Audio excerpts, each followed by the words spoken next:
क्या आपने कभी सोचा है, जब पूरी दुनिया आपके खिलाफ हो, तो क्या आप अकेले भी अपने विश्वास पर टिके रह सकते हैं? एक किशोर जो अपने देश से दूर कर दिया गया, एक अजनबी जमीन में जहां हर ओर लालच, झूठ और अत्याचार फैला हुआ था, लेकिन वह न झुका, न टूटा। उसके विश्वास की चमक इतनी तेज थी कि राजा भी उसका सम्मान करने को मजबूर हो गया। यह कहानी है एक साधारण से युवक की, जिसने अपने ईश्वर पर भरोसा किया और असाधारण बन गया। आज हम शुरू कर रहे हैं दानियल की महागाथा, एक ऐसी यात्रा जो आपको सिखाएगी कि कैसे विपत्ति में भी विश्वास की लौ जलती रहती है। बहुत समय पहले यहूदा नाम का एक छोटा सा राज्य था। ये लोग ईश्वर की शिक्षाओं का पालन करते थे, लेकिन समय बीतने के साथ लोग भूलने लगे और दुष्टता बढ़ने लगी। इसी बीच एक शक्तिशाली राजा बाबुल का नबूकदनेस्सर अपनी सेना लेकर आया। उसने यरूशलेम पर हमला कर दिया, मंदिर लूट लिया गया और कई नौजवानों को बंदी बनाकर बाबुल ले जाया गया। इन्हीं बंदियों में एक था दानिएल, एक तेज दिमाग वाला, सुंदर और बहुत ही समझदार युवक। नबूकदनेस्सर ने आदेश दिया, इन युवकों को राजमहल में विशेष शिक्षा दी जाए ताकि वे हमारी भाषा, हमारी रीति रिवाज सीखें और हमारे दरबार में सेवा करें। लेकिन एक दिक्कत थी, बाबुल का खाना और जीवन शैली ईश्वर के नियमों के खिलाफ थी। और यहीं शुरू होती है दानिएल की पहली परीक्षा। क्या दानिएल अपने विश्वास के साथ समझौता करेगा, या फिर वह अकेला होकर भी अपनी सच्चाई पर अडिग रहेगा? जानने के लिए जुड़े रहिए अगले भाग में, जहां दानिएल एक असंभव सी चुनौती का सामना करेगा। सपनों की नगरी, सुनहरी दीवारें, चकाचौंध करता वैभव और एक नई जिंदगी की तैयारी। लेकिन इस नए संसार में दानिएल को अपने विश्वास की सबसे कठिन कसौटी से गुजरना था। जब दानिएल और उसके 3 मित्र हनन्याह, मीशाएल और अजर्याह बाबुल पहुंचे, उनके पैरों के नीचे की जमीन भी जैसे बदल गई थी। यरूशलेम की पवित्र गलियों से निकलकर वे आए थे एक ऐसे शहर में जहां हर चीज वैभव से चमक रही थी। बड़े बड़े बाग, आसमान छूते महल, झरनों की तरह बहती नहरें, यह सब किसी स्वप्न से कम नहीं था। लेकिन इस स्वप्न के पीछे एक भयावह सच्चाई छुपी थी। यह बाबुल था।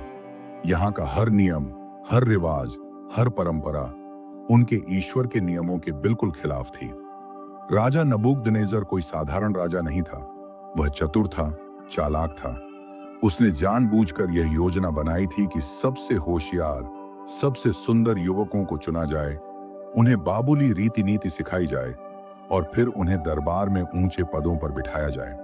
उसने आदेश दिया, इन युवकों को 3 साल तक विशेष प्रशिक्षण दिया जाए।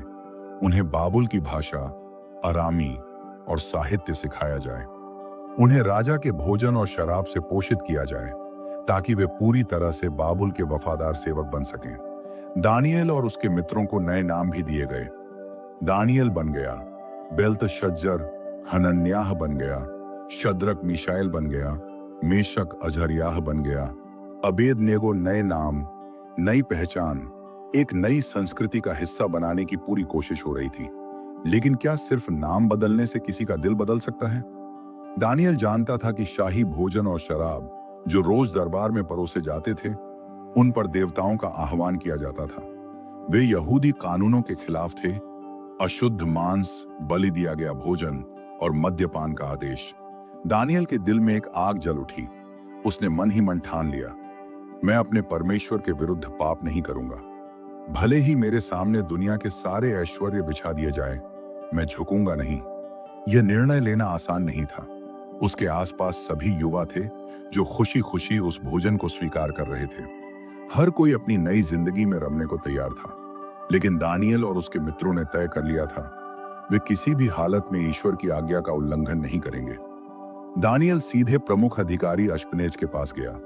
वह विनम्रता से बोला, कृपया हमें शाही भोजन और शराब से अलग रखें। हमें केवल सादा सब्जियां और पानी दीजिए। हमें 10 दिनों के लिए आजमाइए, फिर देखिए हमारे स्वास्थ्य में और दूसरों के स्वास्थ्य में क्या अंतर आता है। अश्पनेज असमंजस में था। अगर राजा को पता चल गया कि ये युवा आदेश का पालन नहीं कर रहे, तो उसकी जान पर बन सकती थी। लेकिन ईश्वर ने दानिएल को ऐसा अनुग्रह दिया था कि अश्पनेज के दिल में उसके लिए सहानुभूति जागी। अश्पनेज ने दानियल को एक अवसर देने का मन बना लिया। अब प्रश्न यह था, क्या केवल सादा भोजन और पानी पर जीवित रहकर दानियल और उसके साथी उतने ही स्वस्थ और शक्तिशाली बन पाएंगे जितने अन्य लोग, या फिर उनका यह निर्णय उन्हें विनाश की ओर ले जाएगा? जो लोग विश्वास की राह पर चलते हैं उन्हें किसी भी मुश्किल का सामना करना पड़ सकता है, लेकिन ईश्वर हमेशा उनके साथ रहता है। यह कहानी दानियल और उसके मित्रों की है, जिन्होंने अपने विश्वास को न केवल बचाया बल्कि उसे सबसे महान शक्ति के रूप में प्रदर्शित किया। दानियल और उसके 3 मित्रों ने शाही भोजन और शराब का त्याग किया और उन्होंने केवल सादा भोजन, फल, सब्जियां और पानी लिया। यह एक जोखिम भरा कदम था, क्योंकि बाबुल का दरबार किसी भी प्रकार की असहमति को बर्दाश्त नहीं करता था। अश्पनेज ने इस पर सहमति दी थी, लेकिन वह भी संकोच कर रहा था। वह जानता था कि अगर ये युवा कमजोर पड़े तो उसकी नाकामी राजा के सामने साबित हो सकती है। लेकिन दानियल और उसके मित्रों के दिल में विश्वास था कि ईश्वर उन्हें शक्ति देगा। वह 10 दिनों का परीक्षण था जो अब शुरू हो चुका था। जैसे जैसे 10 दिन बीतते गए, एक अद्भुत परिवर्तन हुआ।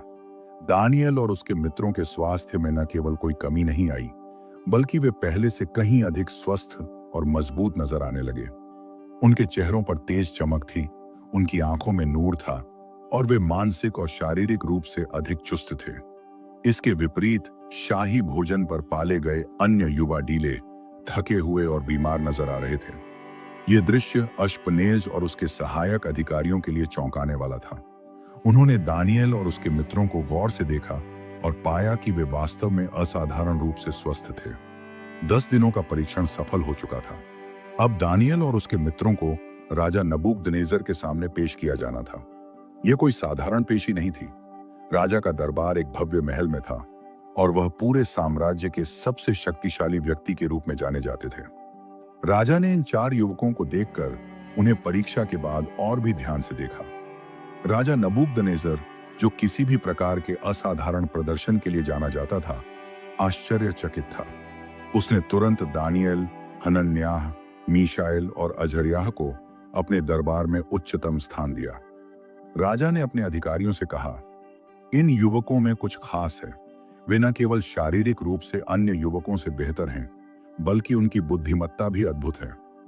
राजा के इस कथन ने दानियल और उसके मित्रों को एक अद्वितीय सम्मान प्रदान किया और उनके विश्वास की शक्ति को सबके सामने साबित किया।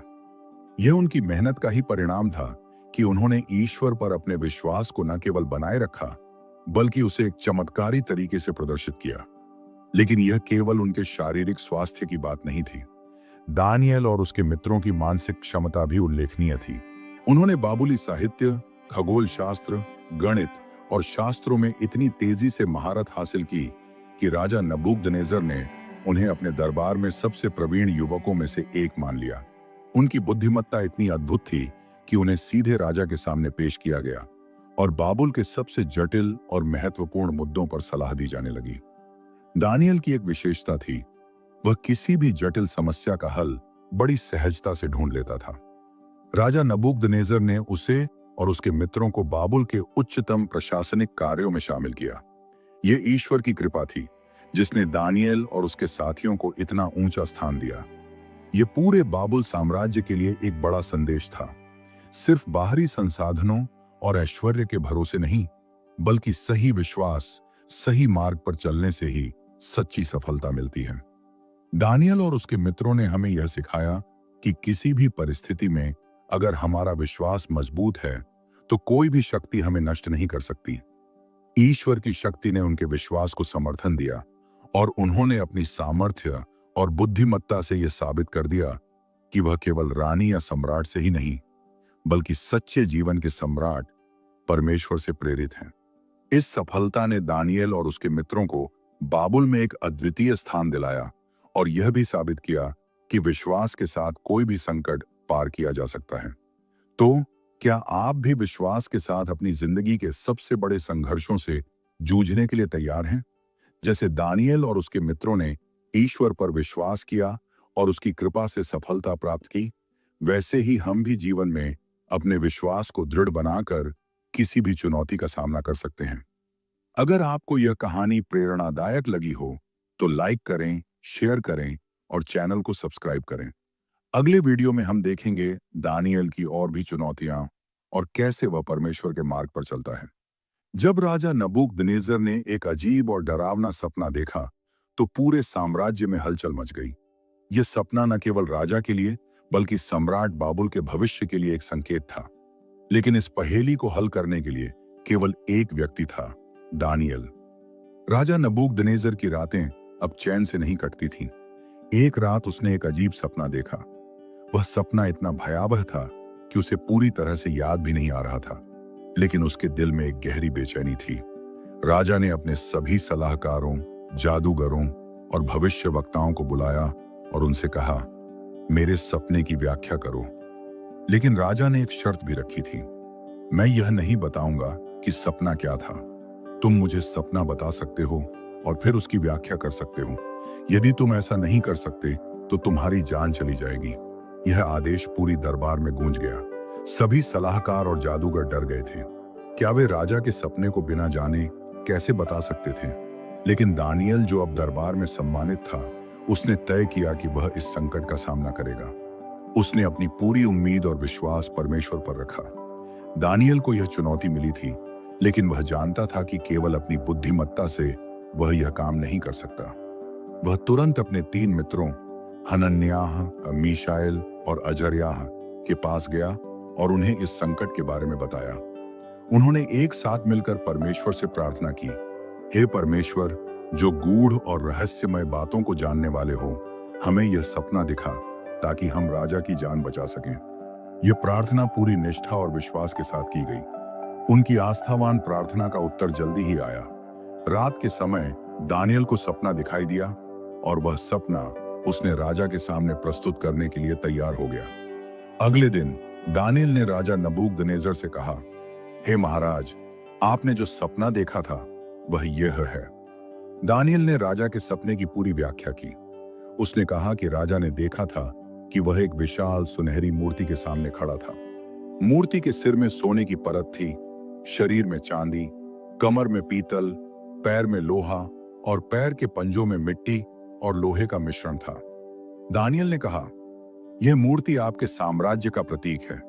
आपका साम्राज्य, राजा, सोने की तरह मजबूत है, लेकिन आपके बाद एक और साम्राज्य आएगा जो चांदी जैसा मजबूत होगा। फिर उसके बाद पीतल, फिर लोहा और अंत में एक कमजोर साम्राज्य आएगा। यह मिट्टी और लोहे का मिश्रण होगा। यह क्रम ऐसा ही चलेगा और अंत में भगवान का साम्राज्य आएगा जो हमेशा के लिए रहेगा। दानियल की व्याख्या के अनुसार सोने का सिर बाबुल साम्राज्य, राजा नबूकदनेस्सर का साम्राज्य था। चांदी का धड़ पर्सिया साम्राज्य था। पीतल का हिस्सा ग्रीक साम्राज्य का संकेत था।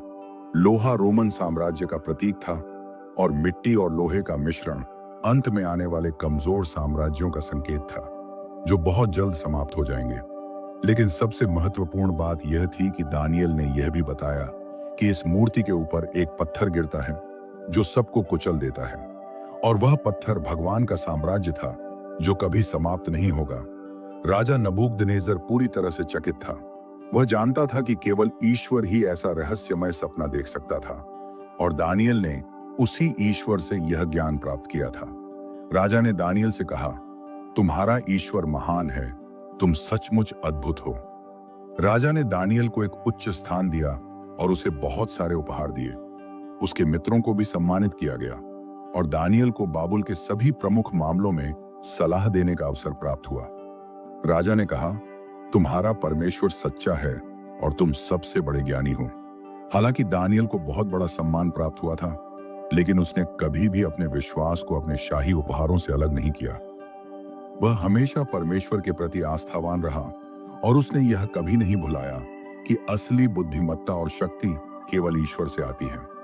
राजा नबूकदनेस्सर ने भी उसे एक अधिकारी के रूप में अपने साम्राज्य में उच्च स्थान दिया, लेकिन दानियल ने हमेशा अपनी निष्ठा परमेश्वर को बनाए रखी। यह दानियल का विश्वास था जिसने न केवल उसकी व्यक्तिगत सफलता को बढ़ाया, बल्कि पूरे साम्राज्य में एक संदेश दिया कि ईश्वर की शक्ति सब कुछ पर हावी है। दानियल ने हमें यह सिखाया कि अगर हम अपने विश्वास पर अडिग रहते हैं और परमेश्वर पर पूरी तरह से भरोसा करते हैं, तो कोई भी शक्ति हमें हर नहीं सकती। यही विश्वास की शक्ति है जो हमें जीवन के सबसे जटिल और कठिन समय में भी मार्ग दिखाती है। बाबुल साम्राज्य का शाही दरबार एक दिन राजा नबूकदनेस्सर के आदेश से गूंज उठा। राजा ने अपने साम्राज्य की शक्ति और वैभव का प्रतीक बनाने के लिए एक विशाल सोने की मूर्ति बनाने का आदेश दिया। यह मूर्ति इतनी विशाल थी कि उसकी ऊंचाई 60 हाथ लगभग 90 फीट और चौड़ाई 6 हाथ लगभग 7 फीट थी, 9 फीट थी। मूर्ति को डुरा के मैदान में स्थापित किया गया ताकि यह पूरे साम्राज्य में हर किसी की नजरों में आ सके। यह मूर्ति पूरी तरह से सोने से बनी थी और इसका उद्देश्य था राजा की शक्ति, वैभव और साम्राज्य को प्रदर्शित करना। मूर्ति के सामने एक विशाल समारोह का आयोजन किया गया जिसमें साम्राज्य के सभी अधिकारी, सैन्य प्रमुख और लोग उपस्थित होने वाले थे। राजा नबूकदनेस्सर ने आदेश दिया कि जब संगीत वाद्य यंत्रों की आवाज बजे तो हर व्यक्ति को इस मूर्ति के सामने झुकना होगा और उसकी पूजा करनी होगी। जो कोई भी इस आदेश का उल्लंघन करेगा उसे अग्निकुंड में फेंका जाएगा। यह आदेश पूरे साम्राज्य में एक गंभीर चुनौती और परीक्षा के रूप में सामने आया। हर व्यक्ति को यह निर्णय लेना था कि वह अपने आस्थाओं और विश्वासों का पालन करेगा या राजा के आदेश का पालन करेगा। राजा नबूकदनेस्सर का आदेश केवल एक धार्मिक अनुष्ठान नहीं था, बल्कि यह एक बड़ा विश्वास की परीक्षा था। इस आदेश ने बाबुल साम्राज्य में 3 युवाओं को गंभीर रूप से चुनौती दी। शद्रक, हनन्याह, मेशक, मीशाएल, अबेदनेगो, अझर्याह। ये तीनों युवाओं को उनके विश्वास और निष्ठा के कारण हमेशा राजा नबूकदनेस्सर के दरबार में उच्च स्थान प्राप्त था। वे सभी परमेश्वर के पक्के भक्त थे और वे केवल परमेश्वर के सामने झुकने का संकल्प किए हुए थे। यह उनके लिए एक बहुत कठिन स्थिति थी, क्योंकि अगर वे राजा के आदेश के खिलाफ जाते तो उनकी जान को खतरा था। लेकिन वे जानते थे कि यह केवल एक राजसी आदेश नहीं था, बल्कि यह उनकी आध्यात्मिक निष्ठा की परीक्षा थी। राजा के आदेश के बाद जब संगीत वाद्य यंत्रों का शोर गूंजा तो सभी लोग मूर्ति के सामने झुके। लेकिन शद्रक, मेशक और अबेदनेगो ने पूरी तरह से दृढ़ता से खड़े रहने का निर्णय लिया और अपनी आस्थाओं के साथ किसी भी प्रकार का समझौता नहीं किया। वे मूर्ति के सामने नहीं झुके और न ही पूजा की। यह देखा गया और उनके खिलाफ शिकायतें दर्ज की गईं। जब राजा नबूकदनेस्सर को यह जानकारी मिली तो वह बहुत क्रोधित हुआ। उसने अपने दरबारियों से कहा, क्या तुम मुझे बताना चाहते हो कि शद्रक, मेशक और अबेदनेगो ने मेरे आदेश का उल्लंघन किया है? राजा ने उन्हें दरबार में बुलवाया और उनसे पूछा, क्या यह सच है कि तुम लोग मेरे आदेश के खिलाफ गए हो? क्या तुम नहीं जानते कि मैंने तुम्हें उच्च पदों पर नियुक्त किया है?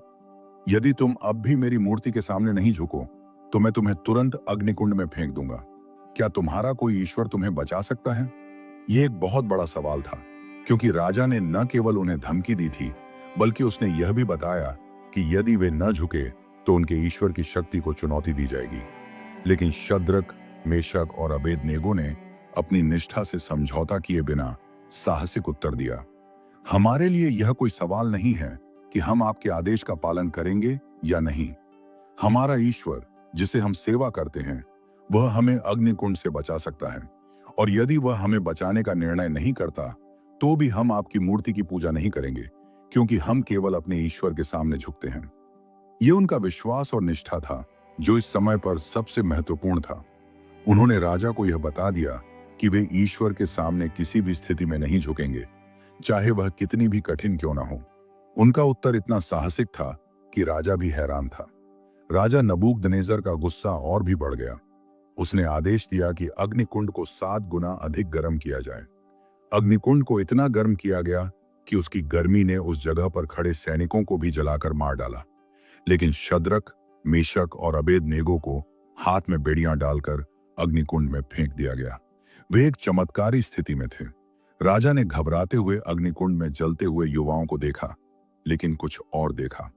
वह चौंक कर चिल्लाया, क्या हमने 3 लोगों को अग्निकुंड में फेंका था? लेकिन मैं देख रहा हूं कि 4 लोग हैं और चौथा व्यक्ति भगवान जैसा दिखाई दे रहा है। यह घटना पूरी तरह से ईश्वर की उपस्थिति और उनके आध्यात्मिक संरक्षण का प्रमाण थी। राजा नबूकदनेस्सर अब पूरी तरह से यह समझ चुका था कि यह चारों युवा सचमुच ईश्वर के साथ हैं और उनका विश्वास ईश्वर के अद्वितीय संरक्षण में था। राजा ने तुरंत आदेश दिया कि शद्रक, मेशक और अबेदनेगो को बाहर निकाला जाए। जब उन्हें बाहर निकाला गया तो यह चमत्कार था। उनके कपड़े जलने से सुरक्षित थे, उनकी त्वचा पर कोई जलन नहीं थी और उनके शरीर पर कोई भी हानि नहीं थी। यह देखकर राजा को पूरी तरह से यकीन हो गया कि यह सिर्फ एक प्राकृतिक घटना नहीं थी, बल्कि यह ईश्वर का चमत्कार था। राजा नबूकदनेस्सर ने अपनी गलती महसूस की और उसने शद्रक, मेशक और अबेदनेगो के प्रति पूरा सम्मान व्यक्त किया। राजा ने घोषणा की कि अब बाबुल साम्राज्य में कोई भी व्यक्ति इन युवाओं के ईश्वर के खिलाफ नहीं बोलेगा। उन्होंने उन युवाओं को ऊंचे पदों पर रखा और उन्हें और भी सम्मानित किया। राजा ने यह भी कहा, सचमुच तुम्हारा ईश्वर जीवित है और वह अपने भक्तों को बचाता है।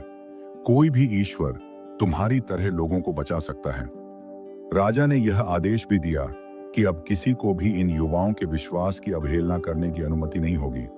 शद्रक, मेशक और अबेदनेगो ने हमें यह सिखाया कि ईश्वर के साथ विश्वास और निष्ठा से बड़ी कोई शक्ति नहीं होती। जब हम अपनी आस्थाओं पर अडिग रहते हैं तो कोई भी संकट हमें डिगा नहीं सकता। ईश्वर हमेशा हमारे साथ होता है और हमें अपने मार्ग पर आगे बढ़ने की शक्ति देता है। राजा नबूकदनेस्सर ने एक रात एक अजीब और भयानक सपना देखा। यह सपना इतना भयावह था कि वह पूरी रात नींद नहीं सो सका और सुबह होते ही उसने अपने सभी जादूगरों, तब्बीरियों और गणितज्ञों को बुलाया। उसने उनसे इस सपने का अर्थ जानने की कोशिश की। राजा ने कहा, मैंने एक सपना देखा है और मैं चाहता हूं कि तुम मुझे उसका अर्थ बताओ। यदि तुम इसका सही अर्थ नहीं बताओगे तो मैं तुम्हें मौत की सजा दूंगा। अगर तुम मुझे यह बता सको कि सपना क्या था और उसका मतलब क्या है तो मैं तुम्हें इनाम दूंगा। सभी जादूगर और गणितज्ञ नर्वस हो गए। उनका कहना था कि राजा का सपना समझना उनके लिए मुश्किल था, क्योंकि वे यह नहीं जानते थे कि राजा ने क्या सपना देखा था। लेकिन वे यह भी जानते थे कि अगर वे इसका सही अर्थ नहीं बताते तो उनका जीवन संकट में आ सकता था। राजा ने फिर आदेश दिया कि सभी जादूगर और विद्वान दरबार से बाहर निकाल दिए जाएं। इस पर दानियल को यह स्थिति मालूम हुई और उसने राजा से पूछा कि क्या उसे भी इस काम के लिए बुलाया जाएगा। दानियल ने अपनी प्रार्थनाओं में ईश्वर से सहायता मांगी। वह जानता था कि यह केवल ईश्वर की सहायता से ही संभव है कि वह राजा के सपने का सही अर्थ समझ सके। दानियल ने अपने 3 मित्रों शद्रक, मेशक और अबेदनेगो के साथ प्रार्थना की ताकि ईश्वर उन्हें इस रहस्यमय सपना का अर्थ समझा सके। ईश्वर ने अपनी दया से दानियल को राजा के सपने और उसका अर्थ स्पष्ट रूप से दिखा दिया। दानियल ने तुरंत अपने मित्रों से कहा, ईश्वर ने हमें राजा के सपने का अर्थ दिखा दिया है। अब हमें राजा के पास जाना चाहिए और उसे इसका सही उत्तर देना चाहिए। दानियल ने अपने विश्वास में दृढ़ रहते हुए यह महसूस किया कि ईश्वर के माध्यम से यह चुनौती अब एक अवसर बन चुकी थी और उसे अपना कर्तव्य पूरा करना था।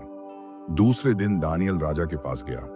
राजा ने दानियल से कहा, क्या तुम मेरे सपने का अर्थ बता सकते हो? क्या तुम जानते हो कि मैंने क्या सपना देखा था? दानियल ने विनम्रता से जवाब दिया, मुझे इस रहस्यमय सपने का अर्थ समझ में आया है, लेकिन यह मेरी शक्ति से नहीं बल्कि ईश्वर की शक्ति से है। वही ईश्वर हमें सत्य को दिखाता है। राजा, तुमने जो सपना देखा था वह एक भविष्यवाणी थी। अब दानियल ने राजा को उसके सपने के बारे में बताया। उसने कहा, राजा नबूकदनेस्सर, तुमने एक विशाल मूर्ति देखी जो सोने की थी। उसकी सिर सोने से बनी थी, छाती और बाहें चांदी से, पेट और कूल्हे कांस्य से, पांव लोहे और मिट्टी से बने थे। अचानक एक पत्थर जो बिना हाथों से कटकर आया, उसने इस मूर्ति के पैरों को तोड़ दिया और मूर्ति पूरी तरह से गिरकर चूर चूर हो गई। यह पत्थर पूरी दुनिया में फैल गया और एक विशाल पर्वत की तरह बढ़ने लगा। मूर्ति के विभिन्न भागों का अर्थ यह है, सोने का सिर, यह आपका साम्राज्य बाबुल है जो सबसे महान है। चांदी की छाती और बाहें, यह मीडिया और फारस का साम्राज्य है। कांस्य का पेट और कूल्हे, यह यूनान का साम्राज्य है।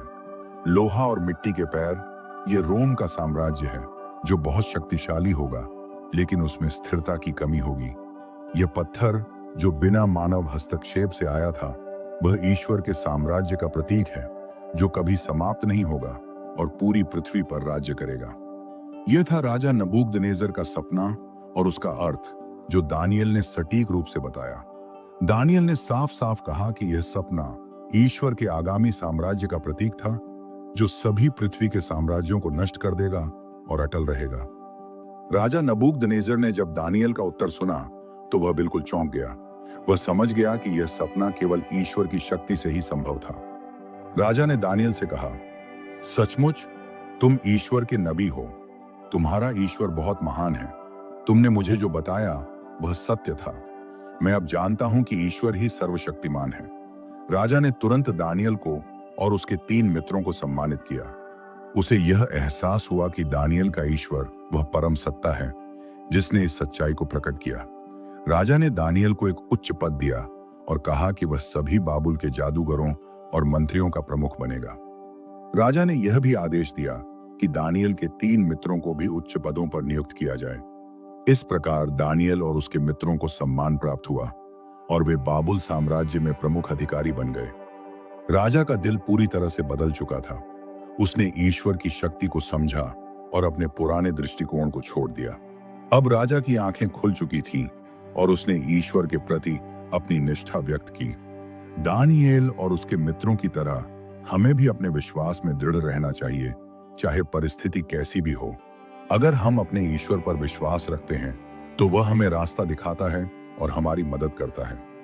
राजा नबूकदनेस्सर के अनुभव से यह सीखने को मिलता है कि ईश्वर के मार्ग पर चलने से हम सही दिशा में अग्रसर होते हैं और यही हमारी सच्ची विजय है।